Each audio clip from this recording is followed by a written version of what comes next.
SBI children's gift fund, SBI mutual fund का ये fund है और एसबीआई म्यूचुअल फंड सब्सिडरी है एसबीआई बैंक की। और किस तरह से ये फंड काम करता है आपके बच्चे के लिए, क्या है आपका ऑब्जेक्टिव, आपको इसमें इन्वेस्ट करना चाहिए या नहीं, किन बातों का आपको ध्यान रखना चाहिए, रिस्क क्या है इसके अंदर, फीचर्स इस प्लान के क्या हैं, ये सारी बातें डिटेल में डिस्कस करूंगा इस वीडियो में। सो अंत तक बने रहिएगा। वीडियो पसंद आए तो लाइक कर दीजिएगा और चैनल को सब्सक्राइब करना मत भूलिएगा। Hi, I am Viplav Majumdar, founder of planyourworld.com। हमने प्लान योर वर्ल्ड स्टार्टअप सिर्फ इसलिए किया ताकि आप बन पाएं अपने फाइनेंशियल एडवाइजर, सही डिसीजन ले पाएं। 90% लोगों के पास जो भी इन्वेस्टमेंट आप करते हो सेविंग करके, वो गलत होती है और अधिकतर लोगों के पास ना तो चाइल्ड एजुकेशन के पूरे पैसे हो पाते और ना रिटायरमेंट के। हर एजेंट आपको सिर्फ एक प्लान सेल करने में इंटरेस्टेड है। सो हम लोग एक प्लान की ही बात यहाँ पे भी करेंगे, बट आपके लिए वो फायदेमंद है या नहीं इसके ऊपर भी बात करेंगे। ये फंड आपके लिए किस तरह से काम करेगा, आइए हम लोग इसको आगे देखते हैं। सबसे पहले इस फंड का, इस वीडियो का पर्पस हमारा जो है वो एजुकेशनल पर्पस है। कोई भी दुनिया में आपके लिए ये नहीं बता सकता कि ये फंड आपके लिए सही है या गलत, आपको ही चुनना पड़ेगा, को देख के डिटेल में समझ के आपके जीवन में इसका क्या यूज़ है, आपके बच्चे के जीवन में क्या यूज़ है, इसके बेसिस पे ही आप निर्णय ले पाएंगे। ये प्योरली एजुकेशनल पर्पस से ये वीडियो बनाई गई है। इसमें जो डेटा लिया गया है वो भी एसबीआई की वेबसाइट से ही लिया गया है या उनके डॉक्यूमेंट्स से। We shall directly check from that place. हम लोग आगे बढ़ते हैं ऑब्जेक्टिव के ऊपर। ऑब्जेक्टिव क्या है आपका? सिंपल सा पॉइंट है, आपके जो ऑब्जेक्टिव है दैट इज कि आपको अपने बच्चे को सेटल करना है। आपके अपने बच्चे के लिए आपको एक फंड क्रिएट करना है ताकि जब वो उसकी हायर एजुकेशन का टाइम आए या उसके जीवन में जब पैसे की ज़रूरत पड़े तो वो पैसा वो पा सकें। ऐसी जगह पे आप पैसा पार्क करना चाहते हैं। स्कीम का भी एक ऑब्जेक्टिव है अपने आप में। दोनों ऑब्जेक्टिव मैच करेंगे तभी पर्पस सॉल्व हो पाता है। म्यूचुअल फंड में जब भी आप इन्वेस्ट करते हैं, you invest just on the basis of schemes objective. तो स्कीम का ऑब्जेक्टिव भी देखेंगे और आपका ऑब्जेक्टिव भी देखेंगे हम यहाँ पे। Features of the scheme, features क्या है, तो इसके लिए हम चलते हैं सबसे पहले इनके किम पे। We have the scheme. What does it say? ये है Magnum children's benefit fund investment plan. इसका अगर आप देखें, open ended fund for investment for children having a lock in. Lock in नहीं है इसमें कोई भी किसी भी तरीके का, बट आप इसको, ये हाई रिस्क कैटेगरी में ये फंड आता है। इसका फीचर क्या है, आप इसको 3 साल से 5 साल का मान के चलिए, आप 5 साल के लिए इसको रखते हैं। मिनिमम 18 की एज तक बच्चे की ये पैसा रहेगा, या फिर आप 5 साल मान के चलें। इसमें याद रखें, बहुत सारे लोगों का मेरे पास फ़ोन आता है कि क्या इसका जो पैसा है वो टैक्स फ्री है। बिल्कुल भी नहीं। बच्चे को टैक्स लगेगा या नहीं ये हम उसके ऊपर डिस्कस करेंगे लास्ट में वीडियो में। बट इसमें कोई भी ऐसी चीज़ नहीं है जिसमें कि ये टैक्स फ्री होने का या टैक्स सेविंग का इन्वेस्टमेंट होने का इसमें कोई भी पॉइंट मिले। आपको कोई बेनिफिट टैक्स सेविंग के एंगल से नहीं मिलेगा। अगर मैं इसकी इन्वेस्टमेंट स्टाइल की बात करूँ, फीचर्स हमने देखा, फीचर में बहुत सिंपल है। आप जब पैसा इन्वेस्ट करते हो, आप एसआईपी कर सकते हो, आप लमसम कर सकते हो इसके अंदर में, और आप जब विड्रॉ करते हैं 18 के बाद आप इसको विड्रॉ कर सकते हैं, चाइल्ड की एज 18 की या मिनिमम 5 ईयर्स का पीरियड। इन्वेस्टमेंट स्टाइल इसका क्या है? जब मैं इन्वेस्टमेंट स्टाइल की बात करता हूं तो again we shall move to this. Investment style आपके सामने है। इक्विटी में 65% तक का पैसा है, ये इक्विटी में लगाएंगे मिनिमम और मैक्सिमम 100%। डेट, अगर सेफ इन्वेस्टमेंट्स की बात करूं तो डेट पे ये लगा रहे हैं 0 से लेके 35 तक का, 35% तक का इनके पास डेट्स हो सकते हैं। ये units issued by रीट्स and InvITs. अगर उनकी बात करें, रीट और उसमें भी 10% पैसा लगा सकते हैं, गोल्ड ईटीएफ्स में भी 20% पैसा लगा सकते हैं। बट मेजरली ये एक इक्विटी फंड की तरह चलेगा जहाँ पे 65% मिनिमम इक्विटी होगा। तो आप उसको मान के चलें 70% 75% के आसपास तो इसमें इक्विटी हमेशा रहेगा। साथ में इस प्लान की अगर मैं बात करूं तो जब इक्विटी की बात कर रहे हैं तो इक्विटी इज़ हाईली रिस्की। आपको पता होगा इसके बारे में, नहीं पता है तो अभी मैं डिटेल में डिस्कस करूंगा what can be the outcome. Investment style की अगर मैं बात करूं तो 65% मिनिमम इसमें इक्विटी होगा और इसके अंदर में आपका 35% तक डेट हो सकता है, वो भी ज़रूरी नहीं है। बट इसमें बेनिफिट क्या है आपको? शेयर बाज़ार किस तरह से जाती है आप सबको पता है, वो एक बहुत वॉलेटाइल चीज़ है। बट जब ओवर द पीरियड, इसका 5 साल का पर्पज़ ये है कि ये आपको कैपिटल को बढ़ा के दे। जब फंड मैनेजर को लगे कि रिस्क ज़्यादा है तो उस टाइम पे फंड मैनेजर थोड़ी सी स्विचिंग इसमें कर सकते हैं अपने हिसाब से, थोड़ा सा डेरिवेटिव भी इसमें है तो उसको भी यूज़ कर सकते हैं, it's on him. So fund अगर लंबे समय का है तो फंड मैनेजर को भी काफ़ी टाइम मिल जाता है इसमें, उनको पता है, वो निश्चिंत है कि ये पैसा 5 साल का है तो वो इसमें रख सकते हैं, अच्छे से वैल्यू फंड्स में इन्वेस्ट कर सकते हैं, वैल्यू को क्रिएट कर सकते हैं इसके अंदर में। रिस्क क्या है इस प्लान में? सो किसी भी तरह के रिस्क की अगर मैं बात करूं, देखिए आपका ऑब्जेक्टिव क्या है? आपका ऑब्जेक्टिव है कि बच्चे को एक फंड मिले। अब इसमें एक दो तरह के सिनारियो मैं लेता हूं। एक सिनारियो ये हो गया कि आपके बच्चे की एज है मान लीजिए 9 साल एंड 9 ईयर्स से आप 18 तक अगर पैसा रखते हैं तो it's a quite a long period. So 9 साल का टाइम पीरियड है आपके हाथ में, और होल्डिंग पीरियड रिटर्न की मैं बात करूं तो वो ठीक समय हमको मिल गया। अब यहां पे एक सिचुएशन हो गई 9 से 18, एक सिचुएशन मैं ले लेता हूं कि 13 साल का आपका बच्चा है, 18 की एज पे आपको पैसे की ज़रूरत पड़ेगी। सो लोग कई बार बोलते हैं कि 23 पे भी निकाल सकता हूं, 22 पे भी निकाल सकता हूं। आप पैसा कभी भी निकाल सकते हैं, इशू वो नहीं है 18 के बाद अगर 5 साल हो गए। But point is very simple, जब आप इसको इन्वेस्ट करते हैं तो याद रखिए, आप जब भी म्यूचुअल फंड से या शेयर बाजार से विड्रॉल की बात करते हैं, उस दिन, उस डे पे, उस टाइम पे आपकी बाजार क्या है। अगर मार्केट अप है तो विड्रॉ कर लीजिए, कहने का सेंस उस दिन के सेंसेक्स से नहीं है, ओवरऑल आपने जब पैसा लगाया, आपकी वैल्यूएशन अच्छी दिख रही है उस टाइम पे निकालते वक्त, तो आप निकाल सकते हैं। लेकिन अगर भगवान ना करे उसी समय अगर आपको दिखे कि बाजार नीचे है, सो बाजार नीचे है तो ऊपर भी आएगी, सो उस टाइम पे आपको वेट करने की ज़रूरत पड़ती है। तो इस बात को ज़रूर ध्यान में रखिए कि ये फंड जिस तरीके का है, इसमें इक्विटी है ठीक ठाक अमाउंट में। सो अगर आपको कभी भी विड्रॉल की ज़रूरत है तो वक्त से पहले पैसा ज़रूर निकालें, जब आपको सही रिटर्न इसमें मिल रहा हो। इन्वेस्टमेंट की जब बात आती है तो मैं पहले चलता हूँ परफॉर्मेंस ऑफ द फंड पे। परफॉर्मेंस के लिए मैंने यहाँ पे लिया है, आपके लिए वेबसाइट से ही इस डिटेल को ले रहा हूँ। सो आपके सामने है ये SBI Magnum children's benefit fund. आप अगर देखें स्कीम का रिटर्न सिंस इंसेप्शन 40% है। अगर मैं 1 साल की बात करूं, 2 साल, 3 साल, तो वो भी इन्होंने यहाँ पे दिया हुआ है। सो ये परफॉर्मेंस आपके सामने है। 1 साल का रिटर्न 23% है, 3 साल का रिटर्न आपके सामने 38.22% है। अगर इंसेप्शन देखें तो 40.99% है। इस पे आप ना जाएं, ये अभी 5 साल पुराना फंड नहीं है, सो इसके ऊपर 5 साल की बात नहीं करते हैं हम लोग। सिंस इंसेप्शन अगर 40.99% है, ये अपने आप में अच्छा है।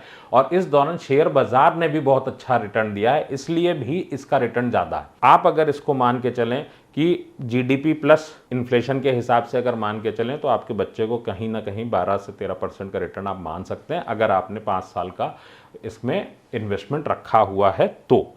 सिंस इसमें एग्जिट लोड के साथ में आप विड्रॉल भी कर सकते हैं, सो ये चीज़ भी पॉसिबल है। साथ में मैं आपके साथ डिस्कस करता हूँ इसके एक्सपेंसेस। सो एक्सपेंस की अगर मैं बात करूं तो आपके सामने है एक्सपेंस रेशियो। ये रेगुलर प्लान का है, जो कि आप किसी बैंक से, स्टेट बैंक ऑफ इंडिया से अगर आप लेते हैं, आपको मन में आएगा कि ये स्टेट बैंक से मैं ले रहा हूं, वो बैंक से नहीं ले रहे हैं आप, ले कंपनी से रहे हैं। State Bank will be broker. So इस बात को ज़रूर ध्यान में रखिए। सो इसके ऊपर मैंने वीडियो बनाई हुई है कि अगर आपने डायरेक्ट है या रेगुलर कैसे पहचाने। तो एक्सपेंस रेशियो आपने यहाँ पे देखा 2.14% का है। अगर आप डायरेक्टली लेते हैं तो एक्सपेंस रेशियो आपका 0.91 आएगा। मतलब यहाँ पे अगर आप देखिए तो लगभग 1.23% का गैप है। मतलब 1.23% आपके एजेंट को, ब्रोकर को, बैंक को जाएगा। अगर आप इसको बच्चे के लिए यूज़ करना चाहते हैं तो डायरेक्ट प्लान में ही इन्वेस्ट करें। इसके लिए ऑपरेशनल प्रोसीजर्स इसके क्या हैं, आपकी रिक्वायरमेंट क्या होगी। इसको आप लेते हैं बच्चे के नाम पे, सो चाइल्ड के नाम पे आप इसको लेंगे। इसमें अंडर गार्जियनशिप होता है ये। सो आपका पैन नंबर लगेगा इसके अंदर, आपका या आपकी वाइफ का पैन नंबर लगेगा, KYC डिटेल्स आपकी लगेंगी। आपको एक बैंक अकाउंट चाहिए बच्चे के नाम का, वो बच्चे के नाम का बैंक अकाउंट भी आपका अंडर गार्जियनशिप में ही होगा। सो ध्यान रखें, अगर आप इसके लिए बैंक अकाउंट ओपन कर रहे हैं फ्रेश, तो PSU बैंकों में जाएंगे तो they don't give you chequebook. आपको इसके लिए प्राइवेट में जाना पड़ेगा, या PSU में अगर ओपन कर रहे हैं, किसी भी सरकारी बैंक में ओपन कर रहे हैं, तो पहले बोल दीजिए कि मुझे चेकबुक की ज़रूरत होगी। I want to do an SIP or lump sum or investment in mutual funds or somewhere else, बच्चे के अकाउंट से ही करूँगा। सो ये बात आप पहले ही उनसे कर लीजिएगा, अदरवाइज बाद में बहुत दिक्कत आएगी। पर्सनली मुझे भी बहुत दिक्कत आई थी अपने बेटे के लिए। सो मुझे लास्टली शिफ्ट करने पड़े अपने अकाउंट्स। सो याद रखें इस बात को। So how to invest, regular या डायरेक्ट? सो रेगुलर प्लान में ही आपको इन्वेस्ट करना चाहिए या डायरेक्ट में? सो डायरेक्ट में ही मेरे सजेशन बहुत सिंपल है, ये नो ब्रेनर प्रोडक्ट है, 5 साल के लिए आप लगाते हैं इसमें पैसा मिनिमम। सो 5 साल 10 साल इसमें कोई रोल किसी भी एडवाइज़र का लास्ट में बचता नहीं है, किसी एजेंट का कोई रोल नहीं है इसके अंदर में। आपने पैसा डाला और उसके बाद छोड़ दिया, तो उस कंडीशन में डायरेक्ट में ही डालिए, ताकि ये जो 1.23% का रिटर्न है ये आपके बच्चे को ज़्यादा मिले, तो मैच्योरिटी ज़्यादा आएगी। अल्टीमेटली बच्चे के लिए पैसा है तो बच्चे काम आना चाहिए। यहाँ मैं यूज़ करूँगा अपना बनाया हुआ कैलकुलेटर, क्योंकि SBI की वेबसाइट पर जितने भी कैलकुलेटर्स हैं वो गलत हैं। सो हम यहाँ पे ले रहे हैं, अगर आप SIP करते हैं या लमसम करते हैं, मैं दिखा देता हूँ। लमसम अगर आप करते हैं तो लमसम में मैंने मान लिया आपने 2 लाख रुपए का इन्वेस्टमेंट किया है।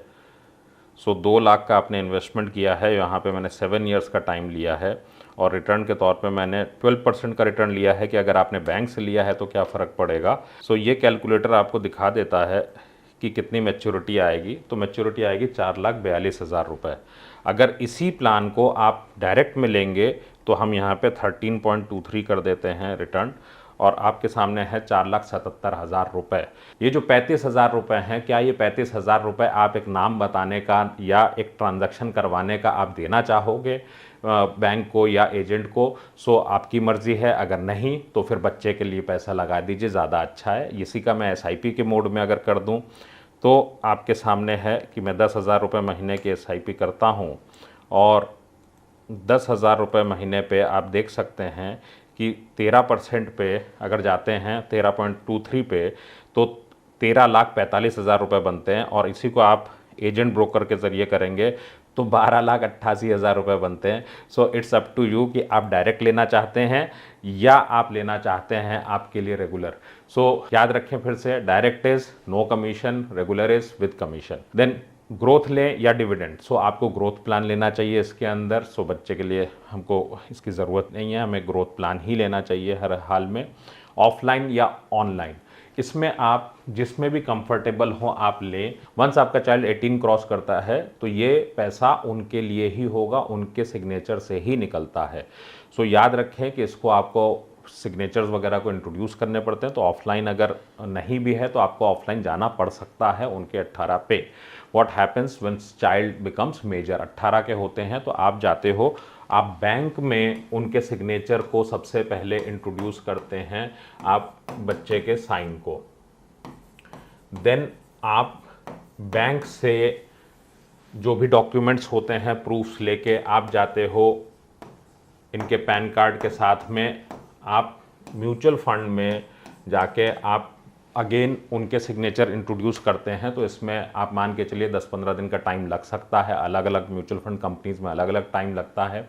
सो वहाँ पे आपको ये फॉर्मेलिटी एक बार पूरी करनी पड़ेगी, एंड आई डोंट थिंक कि this formality is available online. SBI bank का SBI म्यूचुअल फंड से कोई रिलेशन नहीं है अदरवाइज काम को लेके।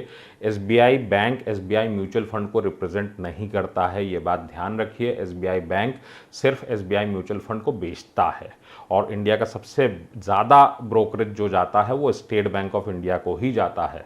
सो याद रखें इस बात को कि आपको SBI म्यूचुअल फंड के ऑफिस जाना होगा जब आप इस काम को करेंगे।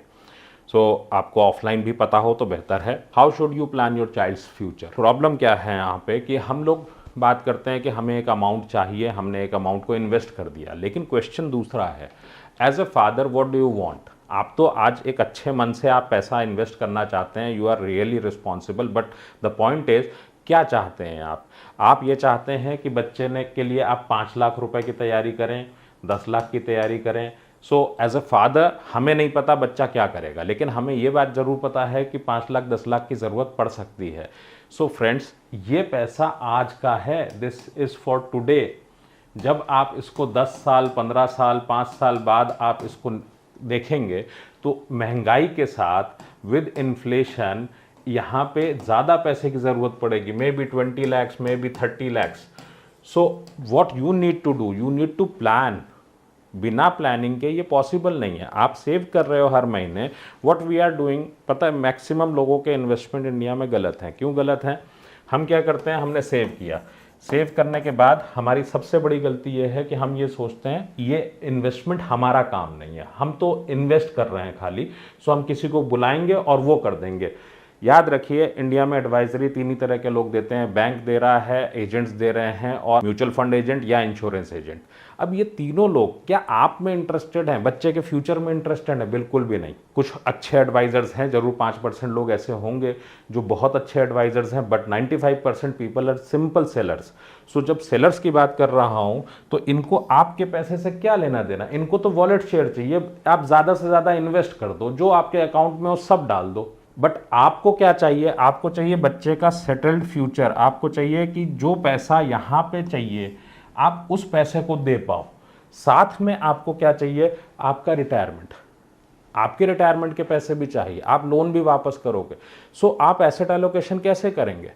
बिकॉज द इशू इज कि आपकी लाइफ में जितने भी जिम्मेदारियां हैं, आपकी उम्र 30 है, 45 है, 55 है, जो भी आपकी एज है, जितने साल बचे हैं, 60 पे रिटायरमेंट है, बच्चे इस दौरान सेटल हो जाएंगे, आप होम लोन पूरा चुका चुके होंगे। लेकिन सवाल होगा, पैसा आएगा तो होम लोन पहले चुका दें या होम लोन बाद में चुकाएं? सो आपको ध्यान में रखना पड़ेगा कि this is the part of financial planning, क्योंकि आपको फाइनेंशियल प्लानिंग करनी पड़ेगी ताकि आपका रिटायरमेंट पहले, देन बच्चों के साथ में आपकी चीज़ें पूरी हो, बच्चों का सेटलमेंट होगा, उनका एजुकेशन, मैरिज, ये सारी चीज़ें आप साथ में कर पाओ। होगा तो सेविंग्स से ही। So thumb rule of becoming financially successful is, आपकी जो सेविंग्स हैं उस सेविंग्स से ही आपको ये पार्ट करना है। भाई 30 लाख रुपए का इन्वेस्टमेंट आप अपनी सैलरी से तो नहीं कर पाएंगे, उस महीने के बजट से तो कर नहीं सकते। सो कॉलेज वाले फीस कम नहीं करने वाले ना, हमारी प्लानिंग गलत हो तो क्या कॉलेज फीस कम करेगा? आपको जो भी चीज़ चाहिए उस सब में महंगाई जोड़ेगी। So if you are really serious about your financial freedom, about your retirement, आपका रिटायरमेंट, मैडम का रिटायरमेंट, क्योंकि आपके साथ वो भी जुड़ी हैं, you should do complete financial planning. ये फंड भी आपको सूटेबल है या नहीं, आप अगर उसको सेशन के बाद डिसाइड करेंगे तो it would be better, because otherwise you may take wrong decisions again. क्योंकि कितने अमाउंट की एसआईपी होनी चाहिए, कितना रुपए का आपकी ज़रूरत है, सो ये टूल्स भी हम लोग वहाँ पे आपको प्रोवाइड करते हैं। तो रिकॉर्डेड सेशन का भी लिंक डिस्क्रिप्शन में है।